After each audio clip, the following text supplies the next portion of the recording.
Guárdenselo para después el aplauso, por las dudas. Se ve que estuvieron pastoreando acá porque hay todo pasto cortado. Acá alguien se entusiasmó con cortar para silaje porque están todas las plantitas pisadas.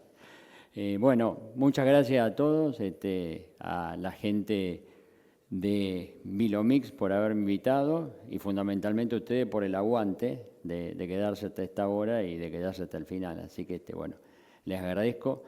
Yo, para la presentación de hoy, me voy a dedicar a centrarme en lo que es el manejo del feedlot, en algunas consideraciones relacionadas con el ajuste de la dieta para energía y para proteína, básicamente no en dieta de recría, sino de engorde a corral. O sea que hoy es bien simple.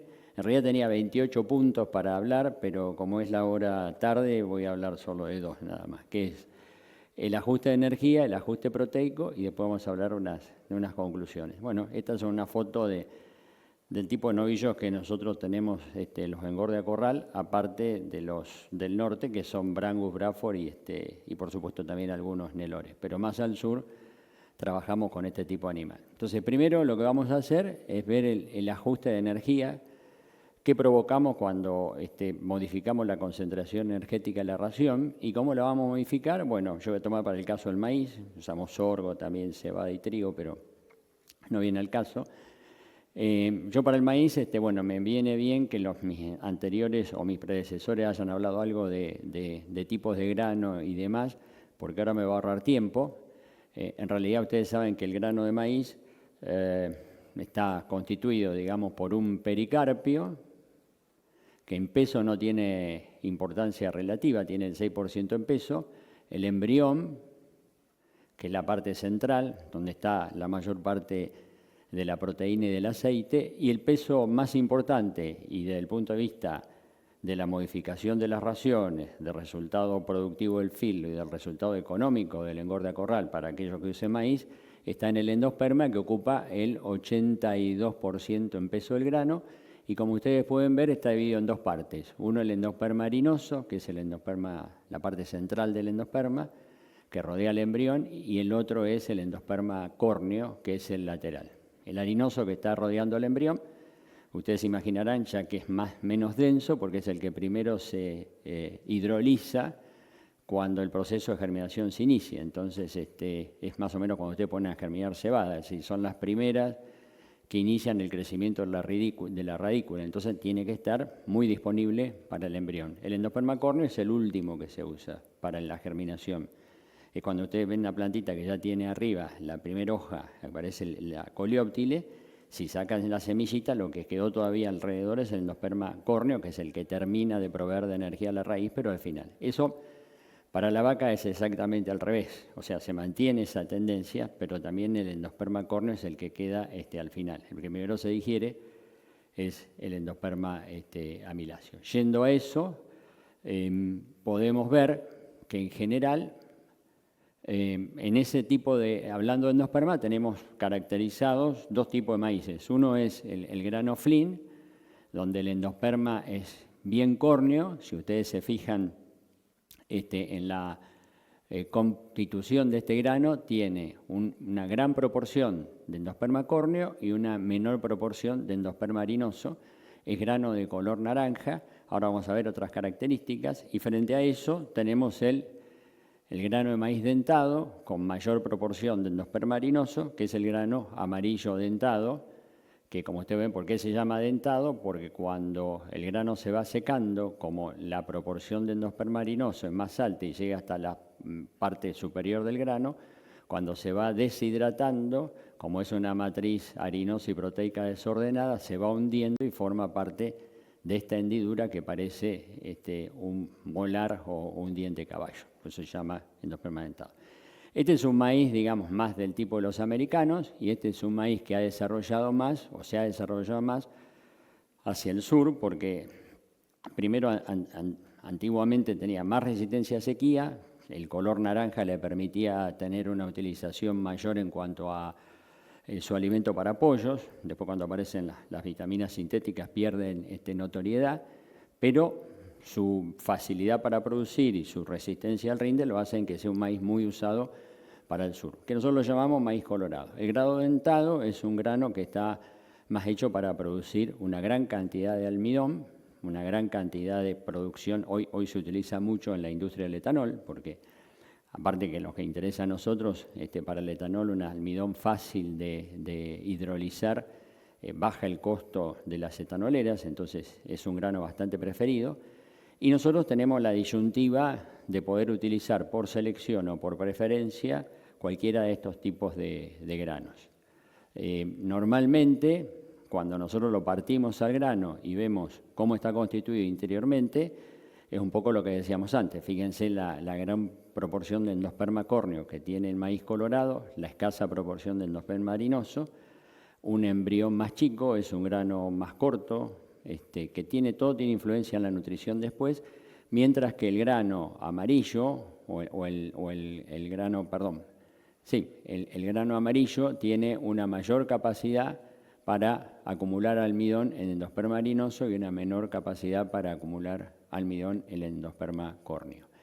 Esa proporción de endosperma córneo y harinoso se define como un elemento que se llama vitrosidad. Y normalmente se usa, yo a mis tesistas lo hacía agarrar, se humedece parcialmente el grano, se le retira el pericarpio y con una aguja se va retirando la parte harinosa, entonces por diferencia entre el peso del grano y le restamos la parte harinosa, me queda la córnea, entonces la proporción de córneo en harinoso lo que se llama vitrosidad. Las vitrosidades están entre el 50 al 70%, aquellos maíces son el 70% y estos son el 50%.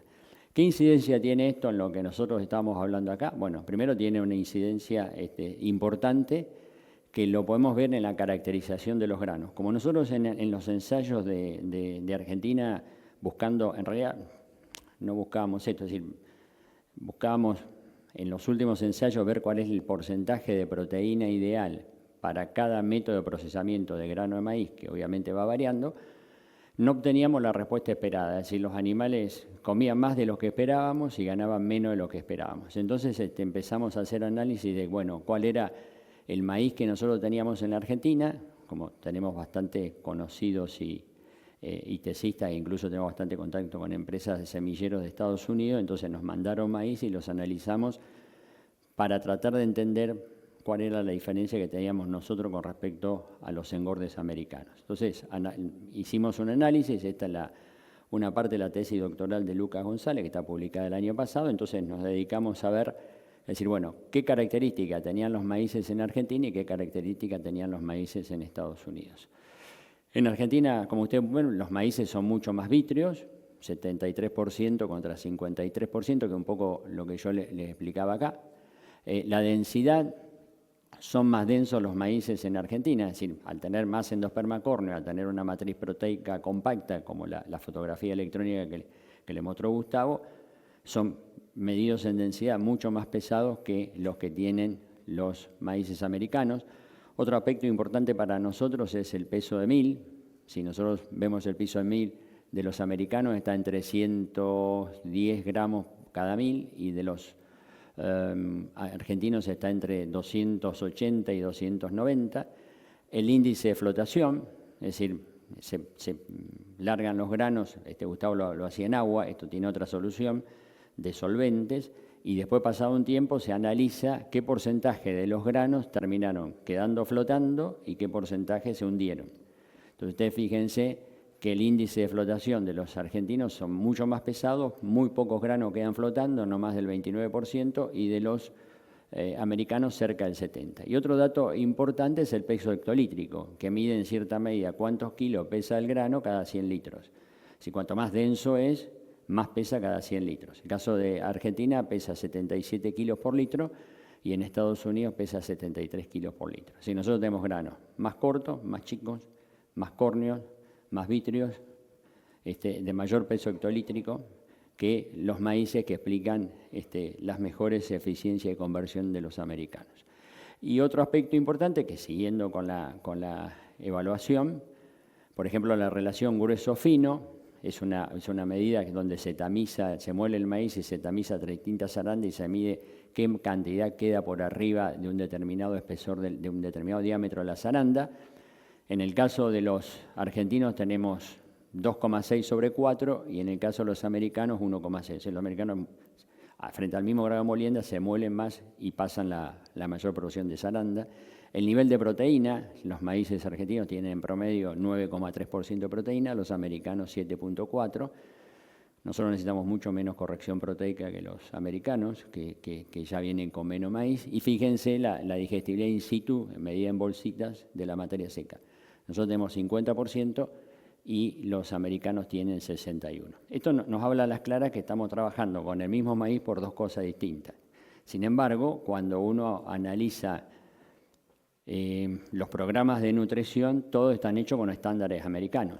Entonces, primer problema, estamos usando algo que a nosotros después no nos va a cerrar. Entonces después tenemos que atajarnos por qué los novillos no ganan lo que tienen que ganar, por qué comen más de lo que estaba previsto, y no sabemos encontrar la explicación cuando dijimos, no, pero si yo uso tal programa de alimentación que es el más completo, nivel 1, 3, 4, 5, el sistema de carbohidrato de Cornell, y falla.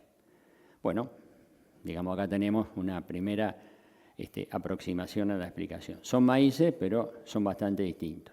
La pregunta que yo me hago, ¿dónde están los maíces de Paraguay? ¿Están allá? ¿Están acá? Los de Brasil están en el medio. Yo no los puse acá por una cuestión de no aburrirlos con números. Pero los de Paraguay, bueno, primer tarea para el próximo Congreso Confin. Averigüen cuánto tiene, si estas características, cómo son las de ustedes, para ver cómo tienen que ajustar los modelos de su feedlot para no errarle. Primer trabajo para el futuro.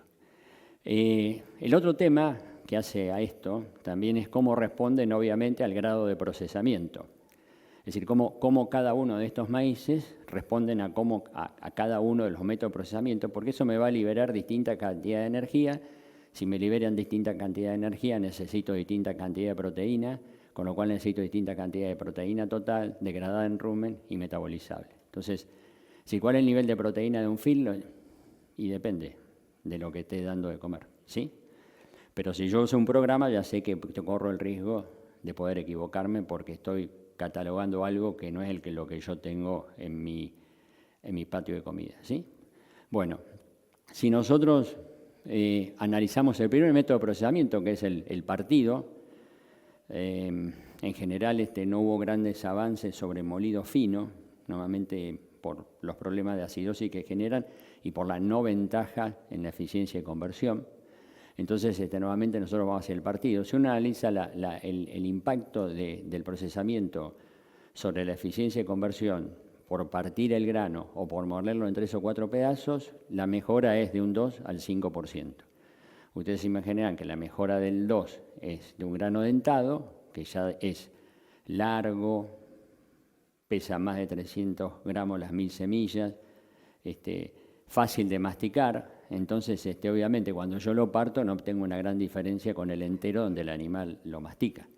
Y el 5% o el 7% es para el grano flin, que es el grano chiquito, pesado, vitrio. Entonces, ahí donde mejor la diferencia supera al 5%. Dicho esto, nosotros hicimos un ensayo considerando cómo se comportaba o cómo aparecían los resultados productivos de los distintos tipos de procesamiento. Esto es de una tesis de Alicia Dillon, que es una tesis de Facultad Veterinaria de la Universidad de Buenos Aires. Ella lo que hizo fue hizo un screening de 72 híbridos de maíz que nosotros en aquel momento teníamos, seleccionó el grupo de los 5 más flin y el grupo de los 5 más dentado y los evaluó primero in vitro, después in situ y después hizo un ensayo con animales. Yo acá lo que le muestro es la parte de ensayos con animales a corral, después un ensayo de suplementación. Si ustedes analizan acá los resultados de engorde a corral de este ensayo, DP y DE son dentados, partidos y enteros, y FLIN es FP es FLIN partido y FE es FLIN entero. Nosotros no voy a tomar mucho los datos de consumo o ganancia de peso, sino que me voy a la eficiencia de conversión. Ustedes van a ver que yo hablo mucho más de eficiencia de conversión que de ganancia de peso.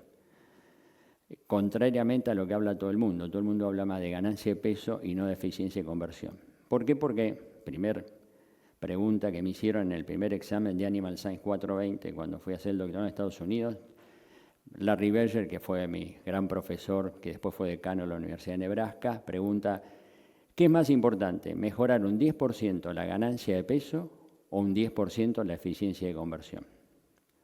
Yo, como venía acá, puse la ganancia de peso y no, es la eficiencia de conversión.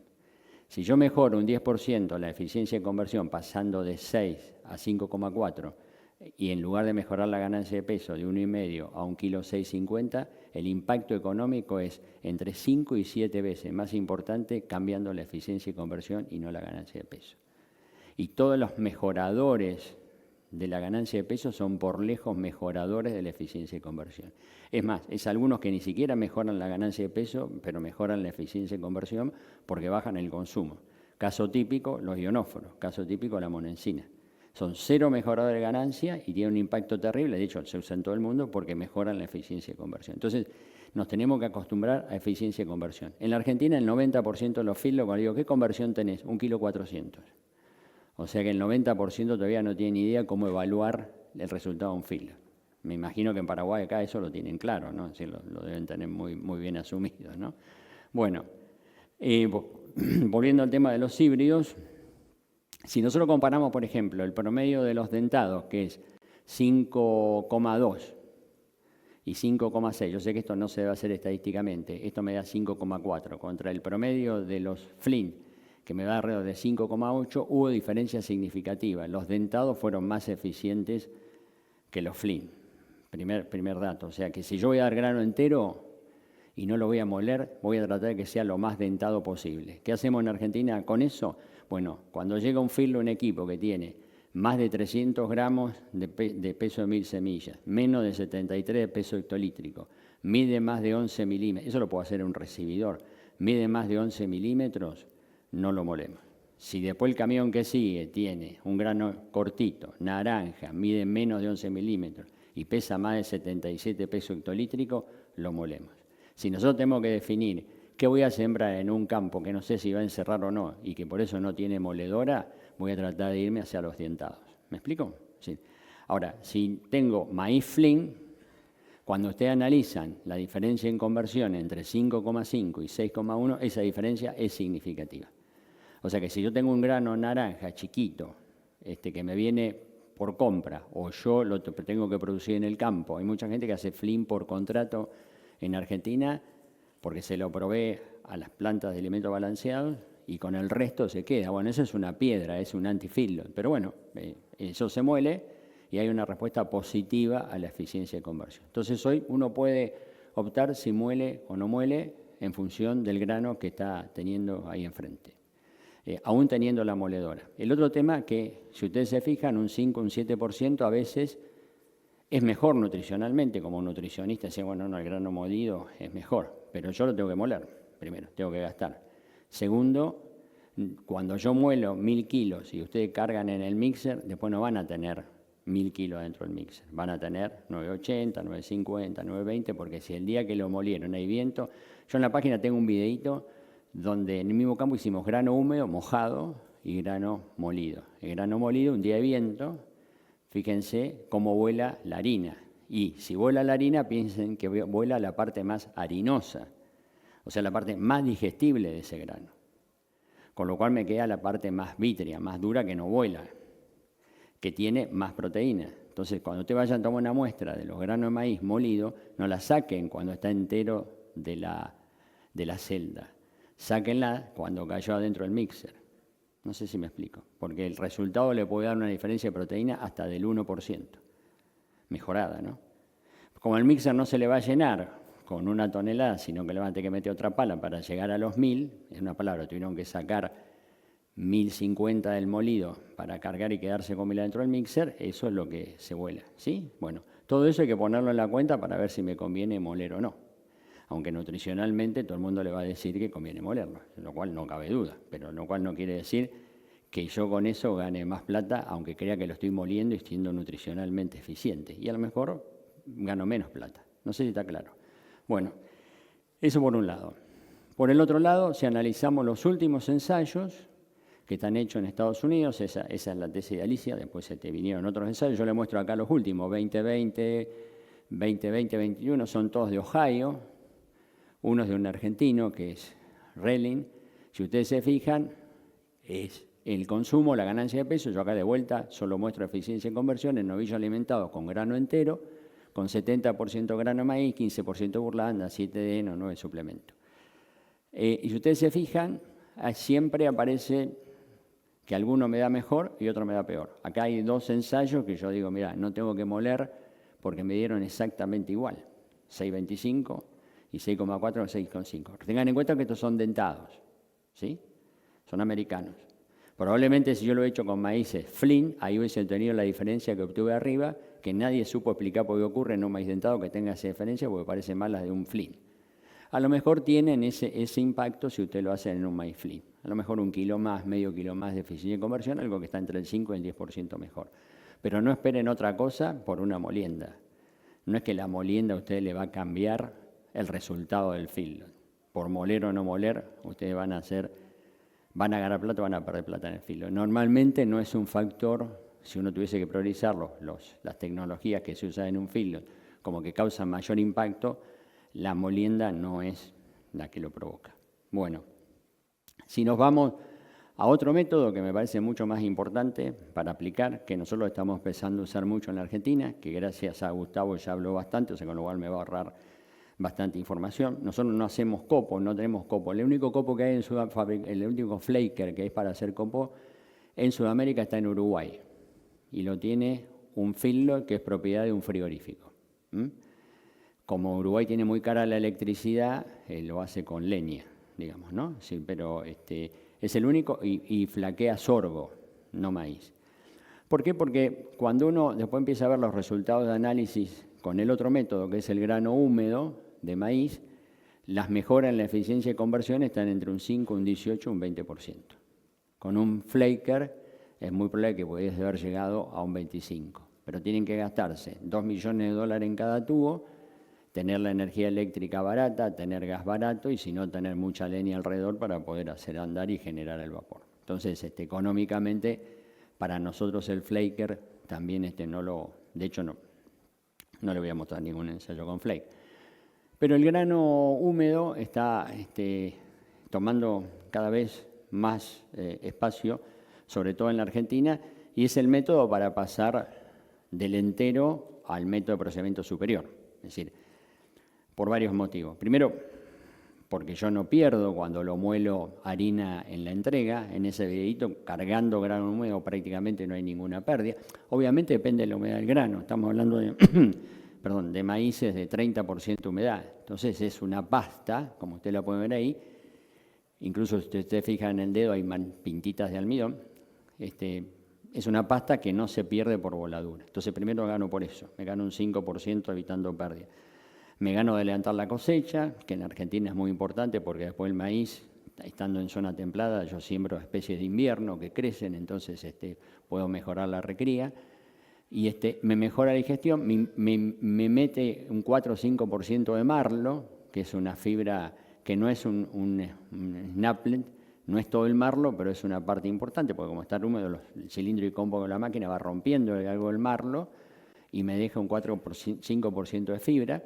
O sea, tiene algunas ventajas importantes, además de tener un grano que por tener agua, la unión entre la matriz proteica y la matriz, y los gránulos de almidón no ocurre porque el agua interfiere y entonces después cuando ingresa al rumen es una facilidad muy grande para las bacterias poder acceder a ese almidón. Y a su vez, causa, nosotros tenemos medido, alguna acción proteolítica sobre las proteínas también, con lo cual aún favorece mucho más la degradación del almidón. Conclusión, me libera mucho más energía por kilo de materia seca que el grano seco, tanto entero como molido. Por eso el impacto es mucho mayor.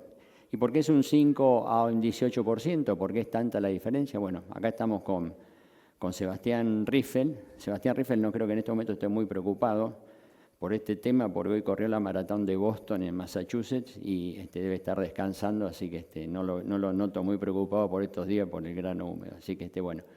Pero bueno, este es un búnker de grano húmedo de Argentina. Ustedes se pueden ver que por las lluvias y por tener distintos híbridos, aún en un mismo campo, se muestran las capas, digamos, con que se fue llenando el grano húmedo. ¿Cuáles son las diferencias con el grano seco molido? Bueno, acá también tenemos una serie de ensayos, depende en cuál ustedes quieran ver o elegir, pero también dependen de qué maíz tengan ustedes. Si nosotros tomamos una serie de ensayos que son más americanos, podemos ver que la diferencia entre el grano seco molido y el grano húmedo molido está en el orden del 4 al 8%, no llega nunca a un 10%, o sea, son todas, independientemente de los años, están todas ahí, entre el 4, el 8. El 4 se aproxima a lo que sería entre el grano entero y el grano molido, pero por el resto están ahí, 4, 5, 7, no llegan nunca al 18. ¿Eso es por qué? Porque en general todos esos ensayos están hechos con granos de amarillos identados, ¿sí?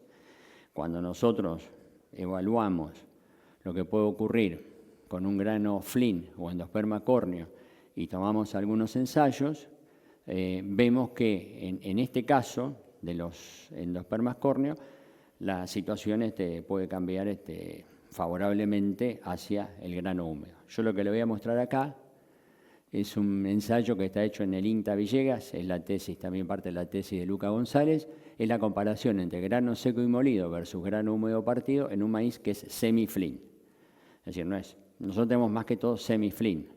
Lo que pasa es que el flino dentado en nuestros países también depende mucho de la condición climática. Un semi-Flynn en una condición de sequía se transforma en un Flynn. Cuando le falta agua, cuando rinde menos, ¿por qué? Porque le cuesta más llenar la parte harinosa. Entonces se vuelve más duro, más chico. No sé si ustedes tienen chicharrita acá, pero en la Argentina es la plaga del momento, además de los políticos. Pero la plaga es la chicharrita, que es un homóptero chiquitito que transmite un virus que es un espiroplasma que reduce la conducción de los haces vasculares. Es como si le hubiesen agarrado una arteriosclerosis al floema del maíz. Entonces, reduce el flujo, la planta entiende que entró en senescencia y se muere. Y el grano lo agarra chiquitito así. Entonces, lo que le falta de completar es la parte harinosa. Entonces, son toda una piedra y chiquitito. Bueno, eso hay que molerlo todo. Los virus de los maíces afectados por chicharrita. Este es un ensayo, digamos, donde se midió el consumo, la ganancia de peso y la eficiencia de conversión, novillos de exportación, alimentado con maíz ofrecido, tanto seco molido o molido húmedo.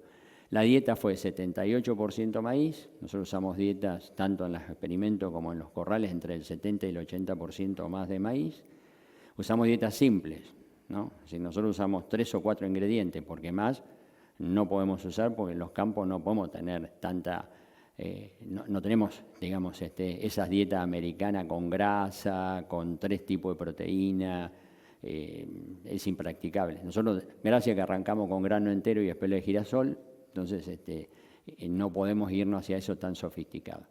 78% maíz, 15% de silaje de sorgo, 4% de grano de soja cruda, esa toda la proteína, porque lo que queremos agarrar es una dieta basal de 11,2% de proteína. Esto es una dieta experimental. O sea, que nosotros la usamos en las unidades experimentales. De hecho, los ensayos INTA como fuente de proteína usa soja cruda. Bueno, si nosotros vemos el resultado de este ensayo, que es el consumo, la ganancia de peso y la eficiencia de conversión, las barras rojas indican el consumo, las ganancias de peso estuvieron en el caso del, no sé si anda esto, acá está.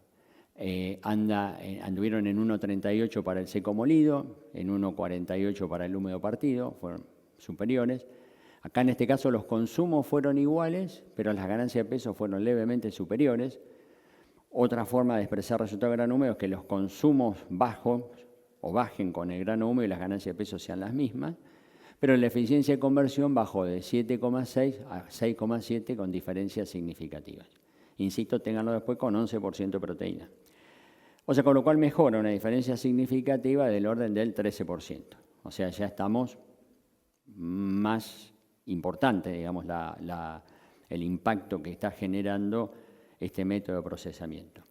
Bueno, como yo les comentaba, como nosotros queríamos saber cuál es el nivel ideal de proteína total y degradable en rumen que teníamos que usar según cada método de procesamiento, lo que se hicieron fueron ensayos como estos, parciales, con distintos niveles de proteína en grano húmedo versus grano seco. grano seco entero versus grano seco molido versus grano húmedo entero y húmedo molido. Entonces teníamos cuál era el nivel de ideal de proteína para cada uno de los sistemas de procesamiento, porque no es todo igual, cambia según el método de procesamiento, y después los comparamos a todos, cada uno con su nivel de proteína degradable correspondiente, en otro ensayo también de Lucas González, de la misma experimental, y comparamos el seco entero, el seco molido, el húmedo entero y el húmedo partido. Y ahí lo que tienen arriba está puesto nada más que eficiencia de conversión. Con el seco entero tenemos eficiencia de 7,46, que para este tipo de novillo, para no procesar el grano, no está mal. Para lo que es seco molido bajó a 7,10, o sea que si nosotros tomamos, en este caso, es una diferencia del 5% en un maíz también semiflin, ¿sí? Si nosotros después ya comparamos, por ejemplo, el seco molido, que tiene 7,10, contra el húmedo molido, que tiene 5,99, la diferencia es de un 16%. O sea, pasamos, si quieren, de moler seco, de tener una conversión de 7,10, que no es mala, a 5,99, que es muy buena. No son toros, son novillos. Y si nosotros comparamos el extremo de un seco entero de 7,46 contra el húmedo molido de 5,99, la diferencia es de un 20%. O sea que estamos en una mejora de cerca del 20%, simplemente cambiando el método de procesamiento. O sea que eso es muchísimo. Es decir, bajar 1,5 kilos la eficiencia de conversión y llegar en novillo a 5 con casi 6 y con 11% de proteína, nos da un dato bastante alentador que se puede trabajar mucho con método de procesamiento. Obviamente, ¿qué sucede? Lo que yo les comentaba antes, en el grano húmedo partido yo tengo menos efecto de la matriz proteica, probablemente un flin o un semiflin se me transforme en el efecto undentado, tengo cierta lisis de esa matriz proteica que me hace proteína soluble y el almidón está fácilmente digestible. Entonces, obviamente todo eso se traduce que mientras acá para ganar 1 kilo necesito toda la energía contenida en 7,45 de ración, allá con casi 6 kilos de ración tengo la misma cantidad de energía y gano el kilo. Entonces, el método de procesamiento en este caso es sumamente importante. Bueno, estas son algunas fotos del grano húmedo que se hace en Argentina. Ustedes fíjense que es bastante naranja todavía. En Argentina te van a ver campos que van a ir y va a haber una bolsa que si la caminan tienen que tener cuidado porque algunas están llenas de peludo, la gente todavía no sabe que el peludo come grano húmedo también. Entonces hay que tener mucho cuidado con las bolsas, tanto de cosecha como de grano húmedo que se guarda para la hacienda. Después se siguió con estos hilos tipo torta. Ahí lo que podemos ver es una quebradora embutidora de doble rodillo, que hoy también, en lo que decía Gustavo, estas vienen con la posibilidad de agregarle agua dentro de la cámara y entonces hacer grano reconstituido y ensilar todo con el mismo porcentaje de humedad. Es decir, puedo comprar grano de 20, en el mío tiene 35, en el otro tiene 30, yo lo regulo todo a 35 agregándole la cantidad de agua que cada batea me lo está exigiendo. Y bueno, y después de ahí nos pasamos al búnker. Este es un silo búnker de 12.000 toneladas en el partido de Trenkelauken. Y después ya pasamos a un búnker más grande, estas son 40.000 toneladas en un filo del oeste también, que ya, como ustedes ven, es todo otro circo, ¿no? Otra parafernalia. Son bateas, 3 quebradoras. Ya el apisonado lo hacemos con máquinas viales, digamos, porque las que uno ve en la ruta, bueno, necesitan más compactación y más rápido, entonces necesitamos. Y después, por supuesto, influye mucho la calidad de tapado. Todo, si lo hacemos bien, desde una bolsa hasta esto, nos va a dar un resultado que va a ser un 20% superior. Entonces, bueno, eso por un lado. Eso en cuanto a procesamiento. Yo puedo liberar energía, mejorar, si ustedes esto lo ponen en términos de energía neta, probablemente pasen de 1,40 a 1,60, 1,67, si lo ponen en términos de energía metabolizable van a pasar de 3 a 3,50. Entonces, obviamente, con menos kilos de grano húmedo voy a lograr lo mismo. Entonces ahí tienen ustedes dos caminos. O mejoro la conversión y me voy a 5,99 usando todo grano húmedo, o me quedo en 6,50 pero meto más fibra. Es decir, cuando ustedes analizan los ensayos con grano húmedo y en realidad aumentan la fibra en la ración, la eficiencia de conversión no cae, porque la mayor liberación de energía mejora el hecho de que baje su inclusión en la ración. Cuando ustedes levantan la fibra en un grano seco entero, la eficiencia de conversión le cae, porque es un grano que tiene menos digestión y siente mucho más fuerte la entrada de FDN. No sé si me explico. Entonces, pueden lograr o mejorar la eficiencia de conversión o mantener la que tiene, pero usar un 20% más de forraje en base seca. Es decir, es una decisión de cada filo y de cada momento también en función del costo de la fibra, como le comentaba Gustavo, que se puede elaborar fibra muy barata también. Bueno, no tengo más tiempo para hablar de ajuste de energía, vamos al ajuste proteico, que está derivado del anterior. ¿Por qué está derivado del anterior? Y bueno, porque yo sé que si levanto el nivel de energía de la ración, en 1 kilo de materia seca le estoy sacando un 20% más de energía neta o metabolizable, y lo hago a través de algún método de procesamiento, que en este caso a nosotros el más enérgico fue el grano húmedo, es evidente que después, para más energía, tanto en el rumen como en el intestino, yo tengo que aumentar la provisión de proteína para que las bacterias que fermentan esto puedan crecer y usar esos esqueletos carbonados. Entonces, se supone que el nivel de proteína debería aumentar. Conforme yo voy aumentando el nivel de procesamiento, tendría que ir corrigiendo el nivel de proteína de la ración. Entonces, bueno, nosotros vamos a empezar con un ejercicio al revés, donde empezamos con grano seco molido. Yo le voy a mostrar un ensayo que se hizo en Argentina, que se hizo en la experimental de Anguil, donde el objetivo no fue estudiar niveles de proteína, sino que fue comparar la harina de soja contra el speller de soja. Ustedes saben que en la Argentina tenemos muchas plantas de biodiesel, entonces el speller de soja tiene 10-15% de aceite porque como no pasa por un solvente, no se transforma en harina. Bueno, entonces se comparó ese speller de soja más enriquecido en aceite contra la harina de soja y contra la harina de soja que se le agregó aceite de soja para llevarlo a nivel del speller. Ese fue el objetivo del ensayo. Pero cruzado con 3 niveles de proteína. Como no hubo interacción, los resultados se pueden expresar según el componente, si fue harina de soja, speller de soja, harina de soja más aceite, o si no el nivel de proteína. Yo le voy a mostrar el nivel de proteína. Bueno, este es el consumo, la ganancia de peso y la eficiencia de conversión de este ensayo en novillos alimentados con 3 niveles de proteína bruta, el mismo nivel de energía metabolizable por kilo de materia seca en novillos de 460 kilos, la dieta que sigue siendo de 75-80% de maíz. Y eso es de Aníbal por Domingo, la experimental de Anguil. Abajo tienen niveles de proteína, 10% de proteína, 13% de proteína en la ración, 15% de proteína, grano seco molido, 75-80% según el tratamiento, porque cuando yo meto speller de soja con aceite, para mantener la energía bajo maíz, cuando meto harina de soja que no tiene aceite, subo maíz. Entonces, el nivel varió entre 75-80%.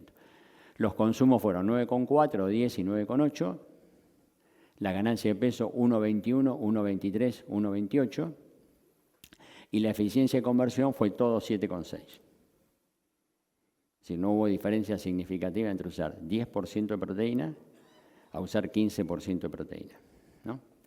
Entonces esto, bueno, un poco a nosotros en principio nos llamó la atención, pero después un poco tratando de buscarle la explicación, ahora la vamos a ver. No solo eso, sino que cuando uno lo pone en el programa del NACEM 2016 del ex NRC, y uno analiza el consumo de materia seca estimado según el programa, me debería dar que si uso 10% de proteína, el animal debería haber comido 8,3, pero comió 9,6. Si le hubiese dado 13% de proteína, yo no puse 15 para no poner el extremo, el animal tendría que haber comido 8,9 según el programa y come 10. Entonces ya me da más consumo que el previsto.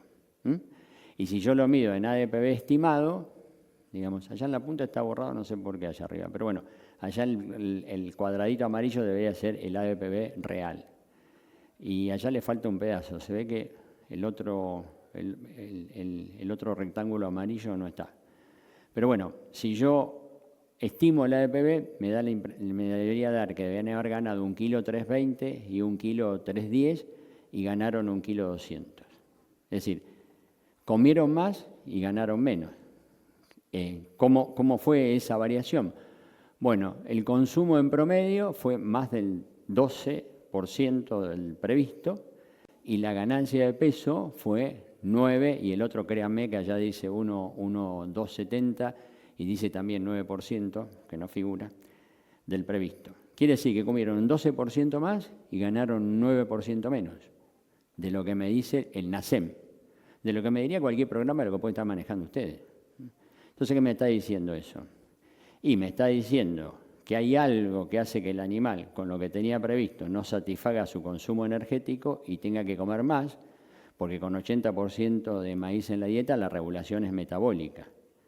A ese nivel, si yo subo el nivel de energía, como con el grano húmedo, el consumo baja, pero si lo bajo, el consumo sube. Entonces, por algo no están satisfaciendo su consumo energético previsto y por algo, aún ganando más, no están ganando lo que deberían. Entonces, ¿eso qué hace? Y eso me dice dos cosas, que la conversión fue peor de la prevista. Si la conversión fue 7,6 en el programa, capaz que me daba y me dio 7,1. Entonces, eso es lo que le puede estar pasando a ustedes todos los días que manejan un feedlot. ¿Y por qué le puede estar pasando eso? ¿O por qué nos pasó esto en un ensayo experimental? Bueno, si volvemos a eso, recuerden que el origen de todo esto estaba en el tipo de maíz que usamos. Si nosotros usamos un maíz para el cual los programas no están preparados, que es este, y usamos un programa para los cuales están preparados para usar este maíz, es muy probable que a la menor concentración energética del maíz, el animal, para satisfacer sus requerimientos fijos de energía, tenga que comer más comida y que aún así no tenga la cantidad de energía suficiente y coma o gane, mejor dicho, mucho peor. Entonces la conversión no sea la esperada. Pero es un problema de la dieta que lo queremos corregir, lo tenemos que corregir, como yo le mostraba antes, con procesamiento.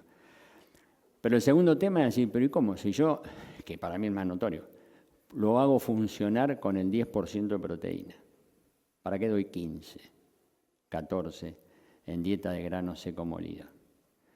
Bueno, ¿por qué no responde? Porque si nosotros volvemos para atrás, estos animales comieron un 35% más de proteína de que después me dio el ensayo. Es decir, si yo no le hubiese hecho caso al programa y hubiese bajado la proteína de lo que yo le daba un 35%, hubiese sacado lo mismo. No sé si me explico. Comieron un 15% más de proteína metabolizable. Si yo la dieta lo hubiese formulado por proteína metabolizable, también me hubiese equivocado porque me sobró 15% de proteína metabolizable, que le estoy dando de más. ¿Por qué? Porque en realidad me está diciendo que yo no puedo trabajar con proteínas sin antes haber arreglado el tema del procesamiento del tipo de híbrido. Si yo la pienso por el lado de la proteína, la gente cree que por subiendo la proteína el animal va a ganar más y no toca la energía. No, primero toca la energía y después toca la proteína. Si no toca la energía, no toque la proteína. Eso me está diciendo un poco esto. Entonces, y la explicación es esta. Bueno, si nosotros... digamos, ese es un ensayo de por domingo. Volviendo a los ensayos de Villegas, que trataron de optimizar según el grado de procesamiento cuál es el nivel de proteína que yo le tengo que meter a la ración para una dieta de 75% de grano, y nosotros tomamos, por ejemplo, el punto A es grano húmedo entero, que se comporta más o menos parecido que el grano seco entero, ¿no? Si usted ve en el punto A, acá tenemos una dieta con 9% de proteína, una dieta de 11% de proteína y una dieta de 12,7% de proteína. Y si ustedes analizan, la menor conversión posible se obtuvo acá, por acá, que corresponde con 11% de proteína. Entonces, si yo estoy con 7 de conversión, ¿cuál es la conversión de los feedlots en Paraguay?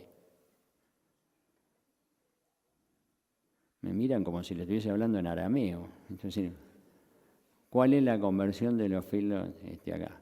No se preocupen que en la Argentina el 80% de feedlot tampoco lo sabe. Y el 20% que lo sabe, la mitad está un 50% por arriba de la conversión teórica. O sea, están haciendo algo mal.